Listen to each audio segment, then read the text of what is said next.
Halo semuanya, dimanapun Anda berada. Seperti biasa, kita akan menceritakan sebuah film mengenai bencana Amerika tahun 2015 yang disutradarai oleh Brad Peyton, dan film ini berjudul San Andreas.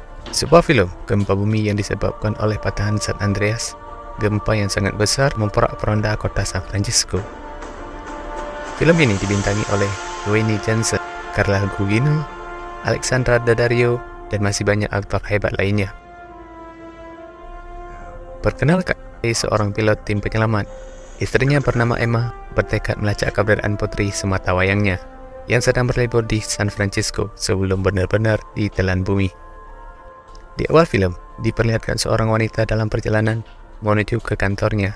Sambil menikmati musik di radionya, dikejutkan tiba-tiba batu jatuh di hadapannya. Selain itu, ada tebing tiba-tiba juga ambruk. Wanita itu hilang kendali, menabrak pembatas jalan hingga terperosok ke dalam jurang yang sangat dalam.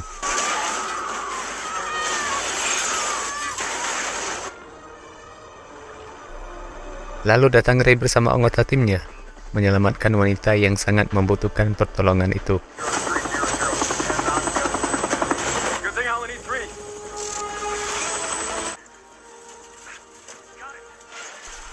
Saat temannya kesulitan evakuasi wanita tersebut, disitulah Bambang Ray turun tangan. Dengan berbadan besarnya, terlihat dengan mudah membuka paksa pintu mobil yang rusak. Dan wanita tersebut pun selamat.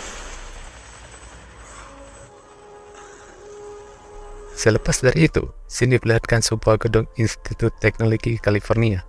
Seorang profesor menjelaskan, gempa terjadi di setiap tahunnya. Gempa terbesar yang tercatat dalam sejarah terjadi di Alaska, Amerika Utara. Kehancuran massal seperti ini menunjukkan betapa pentingnya penelitian ini dilakukan. Lalu seorang mahasiswa bertanya, bisakah gempa sebesar itu terjadi di San Francisco? Profesor menjawab, berdasarkan fakta BMKG dan biofisika, bisa saja terjadi. California terletak di antara dua patahan lempeng tektonik yang terus bergerak seiring waktu. Tak jadi masalah betapa besarnya gempa itu, tetapi kapan gempa itu akan terjadi. Singkat cerita, diperlihatkan di ruangan profesor, rekan kerjanya mengabarkan telah terjadi gempa sebanyak 23 kali dalam 24 jam terakhir. Gempa kecil dengan kekuatan 2,0. Dengan fakta itu, mereka langsung bergegas ke lokasi. Mereka antusias. Dengan gempa tersebut, kemungkinan datangnya gempa besar bisa mereka prediksi. Lalu Cindy diperlihatkan sebuah bendungan di Hawthorne, Nevada. Profesor dan rekannya menuntaskan penelitian yang sedang mereka geluti beberapa tahun terakhir. Beberapa saat mereka di bendungan tersebut, mereka mendeteksi 3 gempa berkekuatan kecil.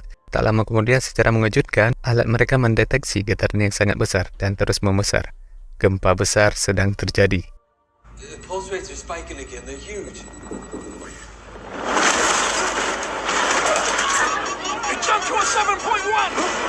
Semua profesor langsung bergegas dari sana, segera mencari perlindungan. Namun nahas, kakinya tertusuk besi dan nyawanya tak tertolong ditelan bumi.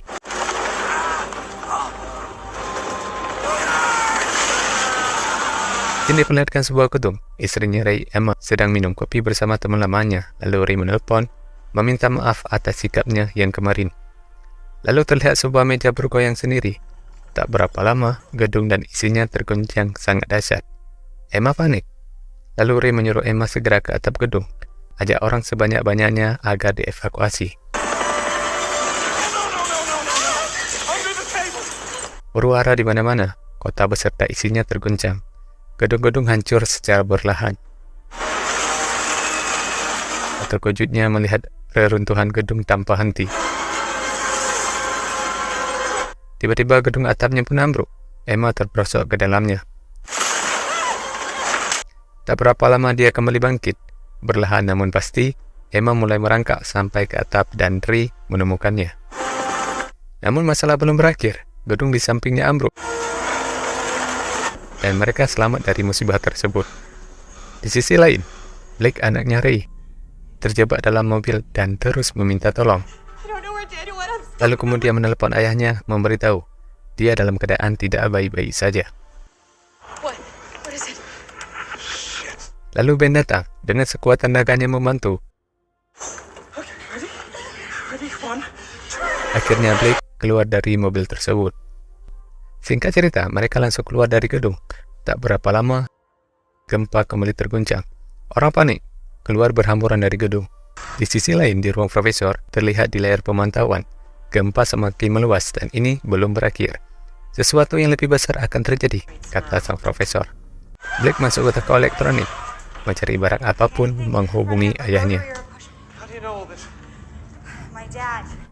Ray bersama Emma sedang memantau dari kejauhan. Sesuatu yang besar telah terjadi di sini. Kemudian Blake telepon, memberitahu dia baik-baik saja, dan Ray segera menjemputnya. Di perjalanan, heli mereka bermasalah. Mesinnya rusak, hilang kendali segera akan terjatuh.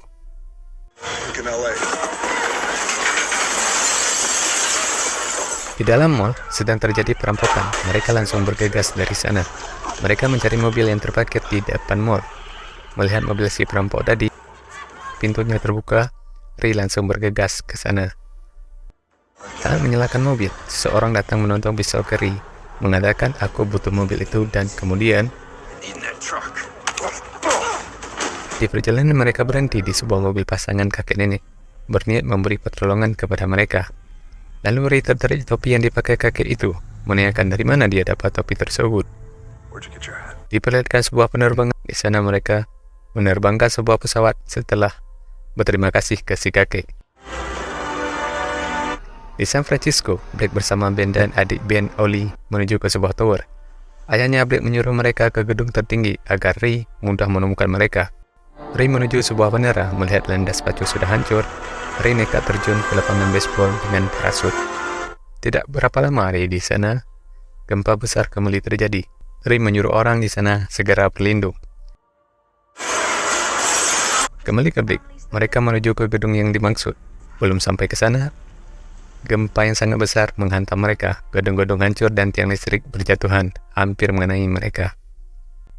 Gedung, jembatan hancur seketika. Ray bangkit di antara puing yang runtuh. Melihat Emma kebingungan mengatakan ini akan baik-baik saja. Lalu Ray berencana menaiki bot dengan cara memutar kota agar cepat menemukan Blake. Di tempat Blake, Ben terkena pecahan kaca. Kaca menancap ke pahanya. Blake segera menarik pecahan kaca tersebut dan mengikatnya. Lalu mereka segera bergegas ke gedung yang mereka rencanakan tadi. Scene berpindah ke tempat profesor. Mereka syok melihat statistik gempa begitu dahsyat. Gempa berkekuatan 9,6, gempa yang terbesar yang tercatat dalam sejarah. Ray bersama Emma di atas bot, melihat kota yang sudah hancur, mengira Blake tidak mungkin di sini. Pasti sudah ke tempat lain. Air laut tiba-tiba surut begitu cepat, menandakan akan terjadinya tsunami. Mereka segera pergi dari sana. Kembali ke Blake, dapat pesan dari radio yang dibawanya. San Francisco dan sekitarnya akan terjadi tsunami.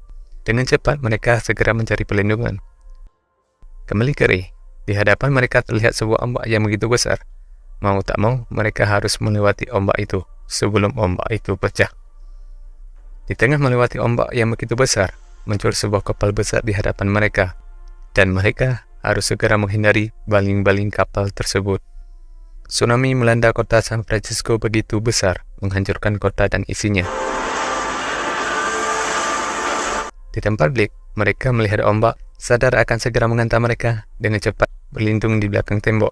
Airnya sangat deras dan semakin tinggi. Mereka bergegas ke lantai yang lebih tinggi. Sampai di sana mereka melihat orang di atas bot. Lalu Blake mengatakan, itu orang tuaku. Blake memanggilnya.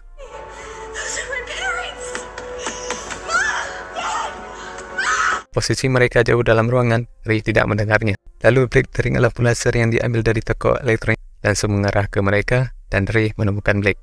Emma sangat senang, akhirnya dia menemukan anak semata wayangnya. Namun gedung tempat mereka berlindung tiba-tiba roboh. Ray segera menyelamatkannya. Sampai di sana, mereka berbeda ruangan. Ray memecahkan kaca, namun Blake sudah tidak kuat dan pingsan. Ray mencari pintu masuk lainnya, dan berhasil membawa Blake ke tempat yang lebih tinggi. Singkat cerita, Ray menyuruh Ben memecahkan kaca agar mereka cepat keluar dari gedung itu. Emma melihat Ben kesusahan, langsung memutar bot dan menghantamnya. Lalu menyuruh mereka semua masuk ke dalam bot dan pergi dari sana. Blake belum sadar. Emma mengira Blake sudah tamat. Ray terus berusaha. Orang yang mata menyerah dan tanpa kena lelah, akhirnya Blake sadar. Orang di sekelilingnya ikut bahagia. Di sisi lain, Profesor bersama rekan timnya sedang melihat berita banyak warga yang selamat atas bantuan para ahli lokal yang cepat memberikan peringatan dini sebelum terjadinya tsunami. Film pun tamat. Pesan dari film ini bukan masalah seberapa besar sebuah gempa, tapi kapan akan terjadi gempa. Apakah kita sudah siap? Tetap selalu waspada. Kalau Anda suka dengan video ini, jangan lupa tinggalkan jejak dengan cara like dan komen. Bantu subscribe agar tambah semangat membuat alur film menarik lainnya. Terima kasih.